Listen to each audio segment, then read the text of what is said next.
जो मियाँ साहब ने इंटरव्यूज करने शुरू किए हैं उसमें गिले शिकवे भी हो रहे हैं। कुछ लोग तो ऐसे हैं कि मियाँ साहब को पूछना पड़ रहा है आप तो पार्टी छोड़ गए थे, आप कब वापस आए? तो जवाब मिलता है आज ही के दिन वापस आया। तो ये जो अब टिकट्स की तकसीम के हवाले से बातें हो रही हैं, इसमें नून लीग में क्या इख्तलाफात मजीद होंगे या बाऊजी उसे खत्म करने में कामयाब होंगे? बिल्कुल खत्म करने में कामयाब नहीं होंगे। आज मुझे एक उम्मीदवार से मेरी मुलाकात हुई, उसने कहा जनाब मैं क्या करूं, मैंने तो सारा टाइम मुश्किल वक्त में गुजार दिया नून लीग के साथ और अब मैं टिकट लेने जाता हूं तो मुझे पता लगता है कि मेरे हलके में एक शख्स जो है वो बैग पकड़कर उस हलके की टिकट लेने के लिए आ रहा है। मैंने कहा बैग में कागजात है, अखबार की खबरें हैं। उसने कहा नहीं जनाब उसका कहना था, मैं इल्जाम नहीं लगा रहा, फिर मैं कह रही उसका कहना था जनाब नोटों से बड़ा बैग है, सियासी जमातें टिकटें बेचती हैं। उसने कहा जी ऐसा हो रहा है। फिर एक और बंदे से मेरी मुलाकात, उसने कहा जनाब हमारा इंटरव्यू किया और इंटरव्यू करने वाले उनका ख्वाजा साद रफीक साहब थे और उन्होंने कहा कि जनाब आप लोग बहुत मेहनती हैं, सब कुछ है, लेकिन अगर हमारी सीट एडजस्टमेंट हो गई तो फिर ऊपर से एक शख्स जो है वो यहां पर आ जाएगा। अब इन चीजों के बाद आप क्या समझते हैं कि सियासी जमातें जो हैं वो खामोश रहेंगी और सियासी जमात कारकुन नाराज नहीं होंगे? वो अपनी क़यादत जो है उसके साथ जाके क्या करेंगे कि जनाब छोड़ दें, हम बिल्कुल आपके साथ चलते हैं? ऐसा नहीं होगा। आज तक जितनी सियासी जमातों में ग्रुप बने हैं, जितनी सियासी जमातों के अंदर ये फड्डे पड़े हैं, जितनी सियासी जमातों के अंदर ये सब कुछ चला है, ये सब सिर्फ और सिर्फ इस वजह से हुआ है कि वहां पर टिकटों की फड्डेबाजी चली है। अब इस मौजूदा हालात में मैं आपको ये लिख के देता हूं, सबसे ज्यादा नुकसान पाकिस्तान के अंदर अगर किसी सियासी जमात को होगा तो वो सियासी जमात कोई और नहीं, वो मुस्लिम लीग नून होगी। अच्छा आप समझते हैं क्योंकि मुस्लिम लीग नून जो है इस वक्त समझी जा रही है कि जहांगीर इस वक्त समझी जा रही है यासर कि वो बड़ी जनाब फेवरेट है, इस वक्त वो अनोखे लाडले हैं, शायद उनके टिकट पे लोग जीत जाएंगे। अभी ये तस्वर किया जा रहा है, लेकिन जमीनी हकायक और बाकी मामला तो 8 फरवरी को सामने आएंगे, कौन जीतता है कौन हारता है। तो ये सारी मामला पे सबसे बड़ा नुकसान, आप ये बात लिख लीजिएगा, तहरीक इंसाफ को नहीं, पीपल्स पार्टी को नहीं, सबसे बड़ा यहाँ पे जो नुकसान होगा और सबसे बड़ा जिसे खमाजा भुगतना पड़ेगा वो मुस्लिम लीग नून होगी। अच्छा जहांगीर खान तरीन साहब या अलीम खान साहब, ये टिकट्स पे जो उन्होंने सिफारिशात रखी हैं या अपने मुतालिबात रखे हैं, उस पर क्या कोई लचक दिखाने को तैयार है? कोई तैयार नहीं है जी लचक दिखाने को, और इसी से तो भट्टा पा रहा है। मेरे पास तो खबर यह है कि एक डेड लॉक शुरू हो चुका है। मेरे पास खबर यह है, ये बज़ाहिर तो खबर बाहर नहीं आएगी और ना ही ये खबर को बाहर लाएंगे, लेकिन एक डेड लॉक शुरू हो चुका है। डेड लॉक इसलिए शुरू हो चुका है कि जिन लोगों को ये लेकर आ रहे हैं, जिन लोगों को ये लेकर आ रहे हैं, उनको ये इस मामले में लेकर आ रहे हैं, बड़े नाम जो लेकर आ रहे हैं कि आपको हम सीट देंगे और मुस्लिम लीग नून के साथ हमारा इत्तेहाद होगा, सीट एडजस्टमेंट होगी और वो हमारी उनका वहां पे उनका उम्मीदवार नहीं होगा, और जिन हल्कों में नून लीग का उम्मीदवार होगा वहां पे तहरीक इस्तेहकाम पाकिस्तान उनको सपोर्ट करेगी। आप जमीनी कायद को देखें तो तहरीक इस्तेहकाम पाकिस्तान में जितने लोग आए हैं तमाम के तमाम बड़े नाम हैं। अब अगर उन बड़े नामों में से किसी को आप टिकट नहीं देते तो डेडलॉक तो पैदा होगा, और अगर उन सब नामों को टिकट देते हैं तो नून लीग के अपने लोग कहां जाएंगे? नून लीग के अहम तरीन लोग जो वो कहां जाएंगे? फिर उनका क्या बनेगा?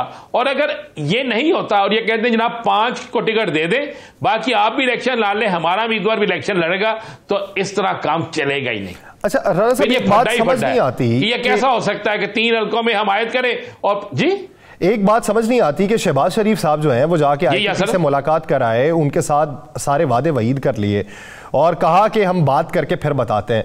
दूसरी तरफ जावेद लतीफ साहब कहते हैं कि पंजाब में चौधरी शुजात के अलावा किसी से इंतखाबी इत्तेहाद नहीं होगा। तो ये समझ से बालातर बात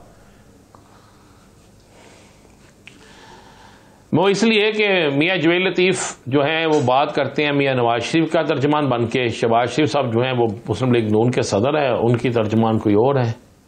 तो ये तो पहले कहते थे किसी से भी इत्तेहाद नहीं होगा, याद है आपको? राना सनाउल्लाह साहब ने कहा था जी जी कि किसी से भी इत्तेहाद नहीं होगा, किसी जमात से इत्तेहाद नहीं करेंगे, 120 से 25 सीटें हमारी हैं। तो अब क्यों जाते हैं ये फिर तेरे इस्तेहकाम पाकिस्तान की तरफ? मौलाना फजलुर रहमान की तरफ क्यों जाते हैं? चौधरी शुजात हुसैन की तरफ क्यों जाते हैं? इसी तरह और लोगों की तरफ क्यों जाते हैं, जब इनको पता है कि आजाद इनके आजाद यानी इनकी अपनी जमात की इतनी सीटें हैं? तो यार ये आप इनकी बातों में, यासर मुझे नहीं समझ आती कि आप इनकी बातों में क्यों आ जाते हैं। यहाँ तो आप इतने भोले हैं, इतने सादे हैं, मैं तो या जानबूझ के आप खबर निकलवाने के लिए ये सब कुछ करते हैं? मैं तो सादा हूं। मैं कब मैंने ये कहा कि अगर आप बोले हैं तो आपका नाम आज के बाद यासर रशीद की बजाय हम कहा करेंगे राजा रियाज। वो तो भोले नहीं है, आपको किसने कहा? बता दें, आप ही फैसला कर लें। नहीं फिर आप फैसला कर लें आपको किस नाम से पुकारना है। नहीं, मुझे जो मेरा नाम रखा है मुझे उसी से ही पुकारा जाए। मेरी इसके अलावा कोई और नाम की शान नहीं है। तो यासर साहब ये तो बड़ी क्लियर है कि ये इनको भी नजर आ रहा है। अगर इनको नजर ना आता, मैं आपको ये खबर दे रहा हूं, आज ये जो तहरीक इंसाफ का एक जलसा हुआ है ना, ऑनलाइन जलसा जी, इसको मॉनिटर कर रहे थे नून लीग का पूरा सोशल मीडिया, पीपल्स पार्टी का सोशल मीडिया और सियासी जमातों का सोशल मीडिया।